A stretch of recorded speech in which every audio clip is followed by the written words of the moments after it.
Everyone. तो हम discuss कर रहे थे quantum mechanical model of atom. उसमें कल हमने श्रोडिंगर वेव इक्वेशन पढ़ी है, जो क्या था, E psi is H psi is equal to E psi. H यहाँ पे क्या है, हैमिल्टोनियन ऑपरेटर, जो यहाँ पे क्या करेगा, मैथमेटिकल ऑपरेशन करेगा, मतलब डबल डिफरेंशिएशन करेगा। और ये जो इक्वेशन है ये हम यूज करते हैं किसी भी इलेक्ट्रॉन की एनर्जी स्टेट जो है पता करने के लिए। और ये जो साई है वो क्या है, इसको हम क्या बोलते हैं, एम्पलीट्यूड ऑफ द वेव, या फिर इसको हम क्या बोलते हैं, वेव फंक्शन बोलते हैं। ये हमें क्या बताता है कि इलेक्ट्रॉन की एनर्जी कितनी है, इलेक्ट्रॉन की पोजीशन कहाँ है, और वेलोसिटी। इन सभी चीजों को कौन डिफाइन करता है, कौन रिप्रेजेंट करता है, ये साई, जिसको हम वेव फंक्शन बोलते हैं। तो आज हम क्या करेंगे, इसी श्रोडिंगर वेव इक्वेशन की वजह से एक एटम का एक नया मॉडल आया था जिसका नाम था क्वांटम मैकेनिकल मॉडल। आज हम इसके कुछ फ्यूचर्स जो है वो डिस्कस करेंगे। तो फर्स्ट है the energy of the electron in atom is quantized. जो एनर्जी होती है इलेक्ट्रॉन की किसी भी एटम में वो क्वांटाइज होती है। क्वांटाइज का मतलब फिक्स्ड वैल्यू होती है। फिक्स्ड वैल्यू कितनी होगी, E is equal to h nu. H जो है वो प्लैंक्स कांस्टेंट है और न्यू क्या होगी, फ्रीक्वेंसी होगी। तो फर्स्ट ये इस मॉडल का ये कहना है कि जो एनर्जी होगी इलेक्ट्रॉन की किसी भी एटम में वो क्या रहेगी, क्वांटाइज रहेगी, फिक्स रहेगी। उसके बाद दूसरा इसका फ्यूचर ये है, the existence of quantize electronic energy level is a direct result of wave like properties of electrons and allowed solution of Schrodinger equation. कि ये जो quantize energy electronic energy level exist कर रहे हैं, जिनकी एक क्वांटाइज एनर्जी है, वो किसकी वजह से हुआ है, इलेक्ट्रॉन की वेव लाइक प्रॉपर्टीज की वजह से हुआ है। और ये जो वेव लाइक प्रॉपर्टीज है, और ये जो है वेव लाइक प्रॉपर्टीज की वजह से हुआ है। और जो सोल्यूशन है श्रोडिंगर इक्वेशन के, जो हमने हाइड्रोजन एटम के लिए लिए थे या दूसरे एटम के लिए लिए थे, उसकी वजह से। जैसे हाइड्रोजन एटम के लिए हमने क्या बोला था कि पॉसिबल एनर्जी स्टेट्स होती हैं या एनर्जी लेवल्स होती हैं जिसमें इलेक्ट्रॉन जो है वो ऑक्यूपाई कर सकता है। और ये जो एनर्जी की वैल्यूज होंगी जो पर्टिकुलर एनर्जी स्टेट के साथ होंगी, उनको हम इगन वैल्यूज बोलेंगे। और इन इगन वैल्यूज के जो करस्पॉन्डिंग वेव फंक्शन होगा उसको हम क्या बोलेंगे, इगन फंक्शन बोलेंगे। तो नेक्स्ट जो है फ्यूचर है, this gives the most probable region in an atom where the probability of finding electron is maximum. ये जो इक्वेशन है, ये जो सोल्यूशन है, ये जो मॉडल है, ये हमें मोस्ट प्रोबेबल रीजन बताता है जहां पे इलेक्ट्रॉन की प्रोबेबिलिटी है कि वो पाया जा सकता है। ये एग्जैक्ट पोजीशन नहीं बताता, क्योंकि ये therefore this model is in accordance with the Heisenberg uncertainty principle. ये जो मॉडल है ये हाइजेनबर्ग अनसर्टेनिटी प्रिंसिपल के अकॉर्डेंस में है, जो ये बोलता है कि हम एक्यूरेट तरीके से किसी भी इलेक्ट्रॉन की पोजीशन और वेलोसिटी एक पर्टिकुलर टाइम पे नहीं बता सकते हैं। तो लेकिन ये जो इक्वेशन है, ये जो मॉडल है, ये हमें एग्जैक्ट पोजीशन नहीं बताता, लेकिन ऐसे मोस्ट प्रोबेबल रीजन बताता है जहां पे इलेक्ट्रॉन जो है वो पाया जा सकता है, जहां पे इलेक्ट्रॉन की प्रोबेबिलिटी है कि वो क्या करेगा, इलेक्ट्रॉन यहाँ पे पाया जाएगा, मैक्सिमम होगी। तो ये हमें वो बताता है, इसलिए हम बोलते हैं कि ये हाइजेनबर्ग अनसर्टेनिटी प्रिंसिपल के अकॉर्डेंस में है। It talks about the most probable region called the orbitals। ये क्या बताता है हमें, मोस्ट प्रोबेबल रीजन के बारे में बताता है जहां पे इलेक्ट्रॉन पाया जा सकता है, जहां पे इलेक्ट्रॉन की पाने की जो है क्षमता वो क्या होगी, ज्यादा होगी। तो ये हमें मोस्ट प्रोबेबल रीजन बताता है। और उन मोस्ट प्रोबेबल रीजन को क्या बोला गया है, ऑर्बिटल्स बोला गया है। बोहर ने ये बोला था कि इलेक्ट्रॉन जो है वो पर्टिकुलर सर्कुलर पाथ में जो है वो रिवॉल्व करते हैं, जिनको हम ऑर्बिट्स बोलते हैं। लेकिन इसने क्या बोला, इसने ऑर्बिटल्स का कंसेप्ट लेकर आया है ये, कि इसने ये बोला है कि इलेक्ट्रॉन्स जो है वो क्या करेंगे, जहां पे इलेक्ट्रॉन की प्रोबेबिलिटी है कि वो यहाँ पे पाया जा सकता है, तो उसको जो न्यूक्लियस के इर्द गिर्द जो भी एरिया होगा जहां पे इलेक्ट्रॉन के पाने की प्रोबेबिलिटी होगी, उसको हम क्या बोलेंगे, ऑर्बिटल बोलेंगे। नेक्स्ट फ्यूचर है, an atomic orbital is described with the help of wave function psi for an electron in an atom। एक एटॉमिक ऑर्बिटल को हम डिस्क्राइब करेंगे with the help of wave function, जिसको हम साई बोलेंगे। एक इलेक्ट्रॉन के लिए जो हमने श्रोडिंगर इक्वेशन में लिया है, जिसको हमने क्या बोला है कि ये क्या है, एम्पलीट्यूड है वेव का, जिसको हम वेव फंक्शन बोलेंगे। और वेव फंक्शन क्या एक्सप्लेन करेगा, इलेक्ट्रॉन को एक्सप्लेन करेगा, इलेक्ट्रॉन की एनर्जी को, इलेक्ट्रॉन की पोजिशन को और इलेक्ट्रॉन की वेलोसिटी को।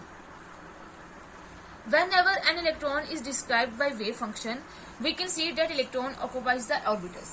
जब हम क्या करेंगे, एक इलेक्ट्रॉन को वेव फंक्शन से क्या करेंगे, डिस्क्राइब करेंगे, तो तब हम ये बोलेंगे कि इलेक्ट्रॉन ने क्या किया हुआ है, ऑर्बिटल को ऑक्यूपाई किया हुआ है। क्योंकि ये जो वेव फंक्शन है ये हमें क्या बताता है, ऐसे मोस्ट प्रोबेबल रीजन्स बताता है।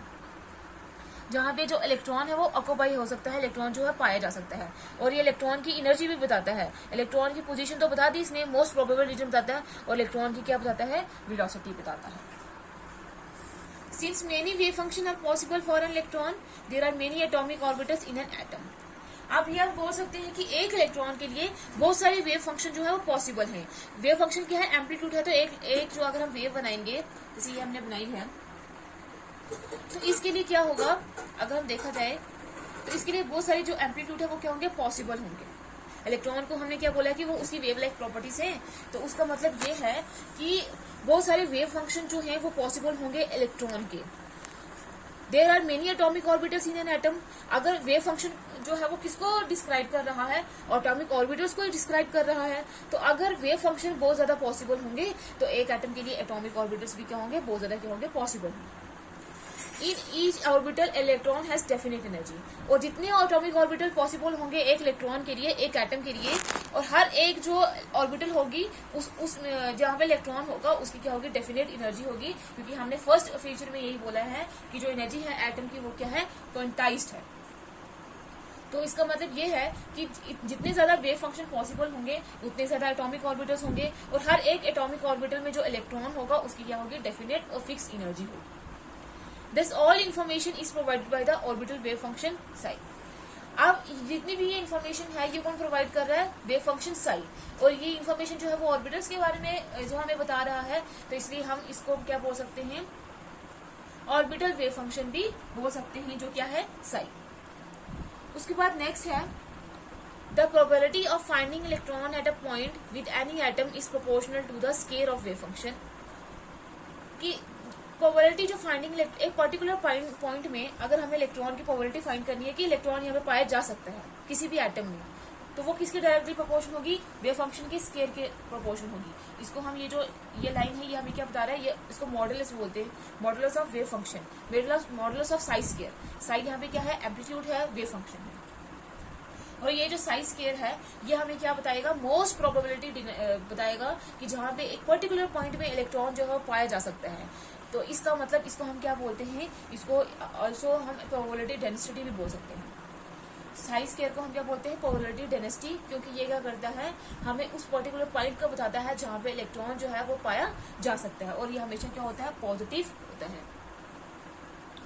उसके बाद नेक्स्ट है it gives 3 constants known as quantum numbers. और ये जो श्रोडिंगर इक्वेशन है इसमें जो वेव फंक्शन है ये रिलेट करता है 3 कांस्टेंट से, जिनको हम क्या बोलते हैं, क्वांटम नंबर्स बोलते हैं।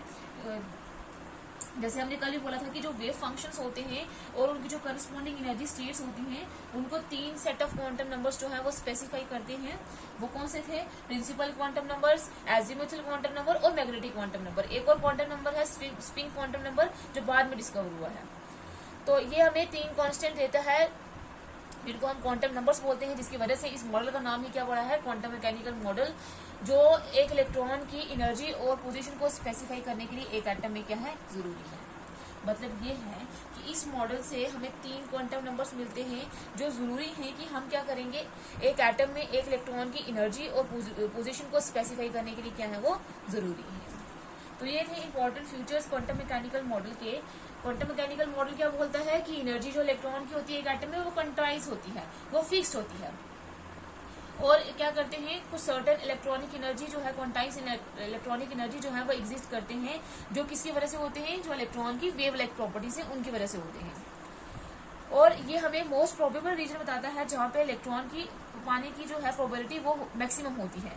तो इसका मतलब ये एग्जैक्ट पोजीशन नहीं बताता, जैसे हाइजेनबर्ग अनसर्टेनिटी प्रिंसिपल में था कि ये हमें एग्जैक्ट पोजीशन नहीं बताएगा और मोमेंटम नहीं बताएगा, लेकिन ये मोस्ट प्रोबेबल रीजन बताएगा, जिसको हम क्या बोलते हैं, जो मोस्ट प्रोबेबल रीजन जो न्यूक्लियस के इर्द गिर्द होंगे जहाँ पे इलेक्ट्रॉन की पाने की प्रोबेबिलिटी होगी, उनको हम क्या बोलते हैं, ऑर्बिटल्स। और इन एटॉमिक ऑर्बिटल्स को हम डिस्क्राइब कैसे करेंगे, with the help of wave function psi. और जब भी हम इलेक्ट्रॉन को वेव फंक्शन से जो अगर डिस्क्राइब कर रहे हैं तो हम ये बोल सकते हैं कि इलेक्ट्रॉन ने क्या ऑक्यूपाई किया हुआ है, ऑर्बिटल्स को ऑक्यूपाई किया हुआ है उसका। और एक इलेक्ट्रॉन के लिए एटम में, एक एटम के लिए बहुत सारे वेव फंक्शन पॉसिबल हैं, तो इसका मतलब उसके लिए बहुत सारे एटॉमिक ऑर्बिटल पॉसिबल हैं, और हर एक एटॉमिक ऑर्बिटल में इलेक्ट्रॉन की क्या होगी, डेफिनेट एनर्जी होगी। और ये जो इन्फॉर्मेशन है ऑर्बिटल के बारे में ये हमें कौन प्रोवाइड कर रहा है, साई प्रोवाइड कर रहा है, इसलिए हम इस साई को ऑर्बिटल वेव फंक्शन भी बोल सकते हैं। तो एक पर्टिकुलर पॉइंट में एक इलेक्ट्रॉन की एक एटम में जो हमें बताएगा क्या, प्रोबेबिलिटी ऑफ फाइंडिंग इलेक्ट्रॉन बताएगा एक एटम का, वो किसके बराबर होगा, डायरेक्टली प्रोपोर्शन होगा वेव फंक्शन के स्क्वायर के बराबर होगा। तो इसको हम बोलते हैं मॉडुलस ऑफ साई स्क्वायर, जिसको हम प्रोबेबिलिटी डेंसिटी भी बोलते हैं, और ये हमेशा क्या होता है, पॉजिटिव होता है। और ये 3 कांस्टेंट देता है जिसको हम क्वांटम नंबर्स बोलते हैं, जो हमें जरूरी है एक इलेक्ट्रॉन की एटम में पोजीशन और एनर्जी जो है वो सेटिस्फाई करने के लिए। तो ये था क्वांटम मैकेनिकल मॉडल।